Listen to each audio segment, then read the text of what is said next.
Hi, ladies and gents. Thanks for tuning in again. This is Alex with Green Rev, and we have a true farmer. This is Jon Knox with Dogwood Farms, and I'm just going to let you go ahead and take it away, John. What are we doing here? What do you do? And yeah, who are you?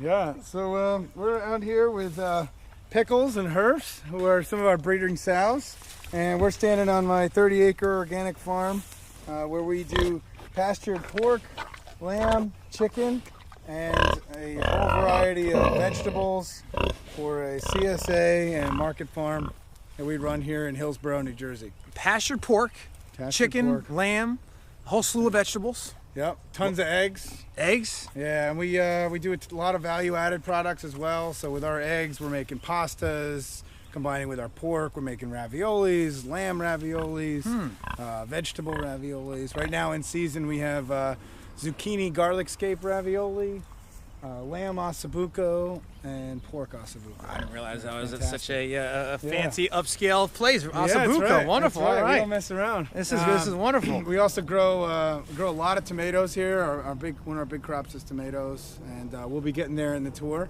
But we do a lot of pasta sauce and salsa here as well. Phenomenal. So yeah, we're trying to be a 12-month-a-year farm. We're open for retail and running CSA programs 12 months a year.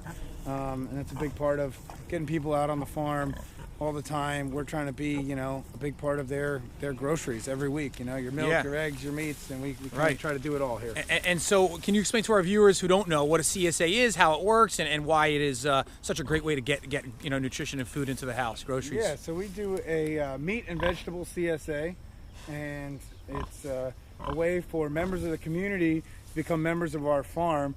And it's a great way for people to directly support agriculture in their community.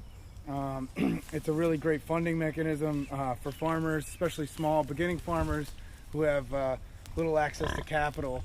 By having members join their farm, you can really support them in the beginning of the time of the season when they need to buy the seeds, they need to buy the feed. Nothing's there to harvest yet, but all the expenses are there. So CSA members really keep the farm going. But it's also a great community event. I mean, out here today we had 40 families coming to pick up, and we do a lot of pick your own options. And really? So you can come and pick your own? Yeah, pick your own bonuses like flowers and herbs. We pick all the majority. We don't get them working too hard. Right. we don't want them working too hard. Yeah, that's moral and nice of you. Thank you. Yeah. I'll come back and we just let them pick a couple things. They don't stray too far from the pickup place. That's wonderful. And community-supported agriculture, what CSA stands for. Exactly. And you're telling me when you have certain, you have a lot of prep as a farmer, you're working during the winter, it's a full 12-month cycle, but often you're not having income coming in when you're preparing what you're going to sell. So the CSA is a way to have that sort of dispersed yearly capital coming in, as you said, and it really makes the farm run smoothly. Yeah, and especially, our first year, we did 50-member CSA. Now, between meat and vegetables, we do over 300 shares a year. 300 shares a year? Yeah, wow. Year-round. But, for our first year, our first season, those 50 shares, that really got us going. We had nothing to show for it. 50 members of the community took a bet on us. A lot of them are still members today, 5 years in, and it's a great thing. But yeah, this farm really wouldn't be here without the CSA program. And so thanks to those people, and it makes me think about being an angel investor. In this case, they're mini angel investors, and you want to invest in your community, invest in your local farmers, especially ones that are doing organic. I mean that's so important. You use no pesticides. This is organic. Yeah, we started as no pesticides, no chemical fertilizer farm, making all our claims. But we actually just last year became certified organic, which has been really good for us. Wow, congratulations. Certified organic with all our produce, our chicken, and our eggs. And mainly due just to processing reasons, our pork and lamb are not certified organic. But we still wholly believe in, even if we can't get that certification, we still buy certified organic feed. Wonderful. They operate in a totally organic system and that sort of thing. So. Phenomenal. Could we follow this Pickles over here for a moment? Really talk and a little sort bit of talk to us more about what's going on here. Yeah, please. Pickles is actually working on grazing some cover crops down. So there's oats and we have oats and rapeseed planted in here. And he's chewing them up. Oats and rapeseed? Yeah, those are cover crops. And this is a future vegetable field. So he's keeping these weeds and cover crops from going to seed. and he's just grazing them down a little bit.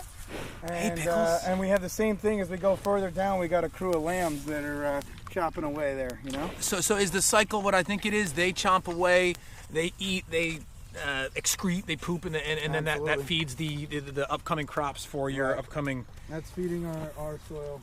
Feeding your soil. Yeah, this is something that we planted. This is called rapeseed. Okay. It's in the brassica family. It's just like a broccoli. It looks like a broccoli or a collard green. Yeah, so you know, you think of how good like the raw kale is. I mean, Pickles is eating raw brassicas all day long. There's some phenomenal You don't see any nutrition. plants like this in his pen because as soon as he gets in there, he's going to mow them down. So you treat your pigs like royalty. I mean, we're talking, you know, you're feeding them high quality foods. Right, but I mean, at the same time, we're also saving a lot. You know, the fact that we buy organic grain that costs 2 to 3 times as much as conventional grain, it's a lot cheaper to just put them on top of their food. You know, so we can buy a bag of seed and seed the cover crop in, and it really makes up a lot of their diet, especially our breeding stock, who don't want to get too big. You know, we're just trying to control their weight, keep them alive, keep them healthy. So we don't feed them too much. They get a lot of pasture. And when you say breeding, I mean, so what exactly does Pickles do here? So Pickles he's a breeder. He's one of our 2 intact males that we have here on the farm, and we rotate several different sows in his pen, and he services them, is the technical term, I think. So this is one lucky male He's pig. got I think he's got about girlfriends. 28 piglets on the ground over on the other side there. 28. And so how many sows will Pickles, or the average, you know, mating servicing, between a year? Pickles and the sows that he's going to do, and we're still, you know, relatively small breeding operation. You know, he's going to have. I just got shocked there by the electric. You just got a nice little by the electric. So this works. This works. Sorry, just checking it. Just checking it. Fence is hot. Fence is hot. Fence is hot. Pickles, be careful. Pickles is gonna. He can have up to. Between 60 and 80 piglets a year with different sows. And how many sows would that be approximately? 4 to 5 sows. 4 to 5. Yeah. 6. Okay, so we're talking. Yeah, they have a good average. I mean, wow. And that's also he's also going to do that between a couple. They can do 2 breeding cycles per year. Okay. They have a short gestation period. So. Short gestation period. Does they have a similar egg cycle like the female human, 30 days, or? Yeah, it's about I think 28 days, and the way it goes is they have a 3.5 month gestation. The piglets need to stay nursing for at least 2 months, so that's another 8 weeks on top of that. You're at 5.5 months, and then you wean them off, and in that 2 week period, they get pregnant again. Oh, okay. And you can't do that with all animals. Like we can't do that with our sheep. Our sheep are only bred once a year. Okay. You know, it's too taxing on the animal, but sows can really handle that well, especially with a good nutritional diet. They don't seem to have any trouble having 2 litters a year. Wonderful. Yeah. And so this is oats. So these are our oats in their milk stage. We're talking classic oats. This is what oats look. Right. This is what oats look like. And oatmeal oats. Here's a bunch of lambs just munching some oats. That's oatmeal, ladies and gents. So I think it's super important for my students, for my viewers, for everybody from as they run away. That's what lambs do. That's what lambs do. That's what lambs do. Pigs hang out, lambs run away. Lambs run away. I guess it's true to their name in association. Lambs are a little sheepish. Right. Sheepish, I like it. I agree.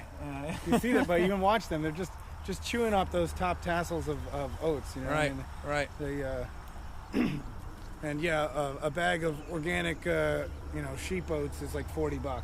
You know, and we don't feed them. They're grass-fed lamb, but we're really boosting their nutrition a lot by putting them on this stuff. And they'll graze the grass underneath, but they also eat those oats off the top, and they seem to be loving it. Wow. And would you call this? Yeah, this is great. Would you call this free range? Would you call this just moral raising and treatment of animals? Rotational grazing. Rotational grazing. Yeah. So none of these pens are all in rotation. If you stand just right here, you know, you can see these are the same oat plants, and there's not much left. Right. Right. This is where they were about 2 days ago. Oh, so you rotate that frequently? Yeah. These have to rotate very frequently. So we're talking days, and then you rotate days. They're gonna graze this pen down in a couple days. Wow, that's impressive. Yeah. You'll get a goat, not this is great. throw out the lawnmower. Cover crop management. I mean, they've grazed everything down. None of these weeds are going to go to seed, and they've spread their manure. It's something like, you know, a couple pounds per day per lamb, and it really adds up, you know. That's great. Yeah. Tap into the natural cycle, how it should be. Right. And so you also have some fences I've seen before that are these sort of low weight, more modular fences that are electrified. Essentially they all have to be lightweight, movable, and electric. Okay, and what is that? A shade mechanism for them? That's a shade cause. Yeah, for they basically they're fine outside. They wouldn't if they had access to to some trees. They'd be fine just under a tree in the summertime like this. They don't need any, you know, windbreak or rain shelter. Really, their hair handles that fine. Okay. But shade and heat is essential in the summertime. In 90-degree weather, they got to be able to get out of the sun. Oh, right. Interesting. So, okay. Yeah, I mean, ideally we'd have a tree in the middle of every pen, but if we want to rotationally graze them and we want to grow vegetables here, they got to be out in the sun. So yeah, they got to get some shade. Interesting. Yeah.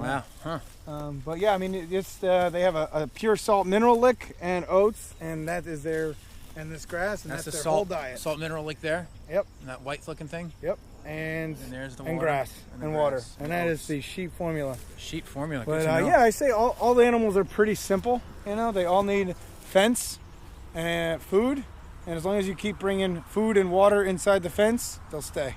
Love it. So, fence, food, and water. Sounds like a good way to raise a family with some reasonable freedom for the teenagers. That's it. Love it. Love it. I can't believe this was that. I mean, it happens pretty fast. Is the same, literally the same oats and grass landscape. And we're talking again, those are the oats that you buy from a supermarket that make oatmeal, correct? Correct. These are just in a much earlier stage. Rolled oats, that's so amazing. I think it's so important for people to understand where their food comes from and literally what it looks like before it's been processed. Yeah. It's great to see that. We have Pickles again. Hey, Pickles! Congratulations on all the piglets. Have fun, buddy. You're living the life. Living the dream. Living the dream. And is that also another male there? No, that's a female. Never have two males together. They don't work. They'd be solitary in the wild, and they like it that way. Gotcha. And when they come across each other, it's not friendly interaction. Dominance and it's only happened twice, and it's actually his father. Oh, is the other one. Hey, buddy. I hope you have fun. Produce some beautiful piglets. Hey, adios. Enjoy. All right, where are we going now, John? All right, yeah, we're gonna hook up. I guess we're gonna cross some more pigs and then go into vegetables. You know. Wonderful. The other day I was talking to I think you know James Schleppenbach, or he's similar. He works in another organic farm, Carversville. Carversville, yes. And he was talking about I was talking about so many things, but he was talking about how vegetables. This interesting analysis of vegetables, which I never really thought about, where they're almost we bred them for so long and so many generations to do what we want them to do, similar to dog breeds, right? Yeah. That they become this very, very, I don't want to say dainty, fancy, and weak, but like this very, very particular type of crop that needs a lot of care, and it's a very sort of smaller physical vegetation body, right, green body, and then it produces these very large edible fruits, right? Which I don't think often happens in nature. You know, the size of a coconut compared to the size of a coconut tree, or the size of an apple compared to an apple tree.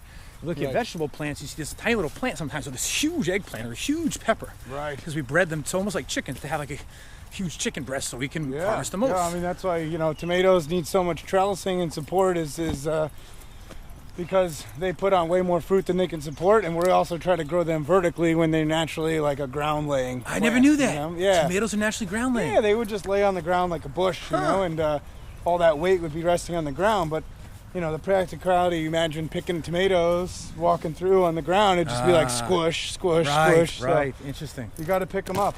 Interesting. Also for, you know, diseases and a variety of other reasons, they need that airflow. Right. And, you know, they're going to do a lot better. That's fascinating. I never knew that. Huh. And it's amazing what you assume it to be, I guess, the given truth or the way you think things are. Yeah. Before you know it, I guess one thing to point out, it's all closed up, but this white tent right here. Yeah. You know, we're only 100 yards from those pigs and stuff, but that's where the majority of our produce that we produce here on the farm all gets distributed right out of that tent. It's a store. The little shed is our winter store, and the white tent is our, you know, rest of the year store. Wonderful. And people are coming here 5 days a week to get their local meats, eggs, and produce. And we're talking 5 days a week. It's open. Yep. You can. It's what www.dogwoodfarms.com or dogwoodfarmsnj.com. dogwoodfarmsnj.com. Dogwoodfarmsnj.com. Wherever you are in New Jersey, come take a road trip or come down. That's if you're in the county. Worth it for a weekend trip. A weekend trip, it's better than an apple picking. You get to meet John and the folks You can come right out and see the pigs. They're right behind the store. Let's take a little Grazing tour. out. Yeah, you want to see these guys? And So this is these are all market-sized hogs. They're around 200, 250 pounds. Market-sized hogs, meaning they're These going to are be these are ready to go. ready to go, ready to become food for That's it. humans. They are, I can hop in. Really nice. Yeah. These totally friendly. Hey guys. All our pigs by this size, they're very adjusted to humans. Hey guys. Hey. My name's Alex. Very curious. How you doing? Yeah. Well, you're a little bit darker. You're a little bit lighter. Look at all the coloration changes. Yeah. So you notice pigs have certain personality characteristics, or they love getting rubbed. Oh, you can give them a little belly rub like that. Rub their belly. You can get them to lay down. Oh yeah. You're good boys and girls. Look at that. Look at that. So these are all male? no, these are females and castrated males. Oh, castrated males. Okay. Yep. Okay. There's a process I'd want to avoid. Yeah. All right. Hey guys. It's quite a day. Quite a day. Look at that. Oh, you're just getting a. Look at that. Oh, look at that. Look at that. This is truly farming. So yeah, people talk about how is it like getting to know the pigs and seeing the pigs and scratching their bellies and knowing they're going to be pork, but the way I look at it, people are going to eat pork regardless, and these guys are living the top 1%. This is like of all the pork and pigs out there in the world, these guys are really living in the top 1%. Most pigs never set their feet on grass. They live their whole life in concrete. I mean, we're talking what percentage, John, of pork that people buy out there if they're uneducated or just unaware is from these factory farms where they're literally on concrete, never touching the ground, can't even turn around. What percentage would you ballpark that? Probably anywhere from 95 to 99%. Yeah, they're never gonna see sunlight. And think about the kind of chemical differences that changes the quality of the pork, the kind of chemical signatures. I made the analogy when I was doing another interview yesterday with James that if they're not getting sunlight, if they're not getting love, in which you can boil that down to care, good feed like you do, good space to live in, that is not going to grow into as strong, as muscular of an animal, and therefore the meat won't be as good. Absolutely. I mean, you can see it, the color of the meat itself. Like our pork is going to have a rich red color, and that's due to like a physically active pig.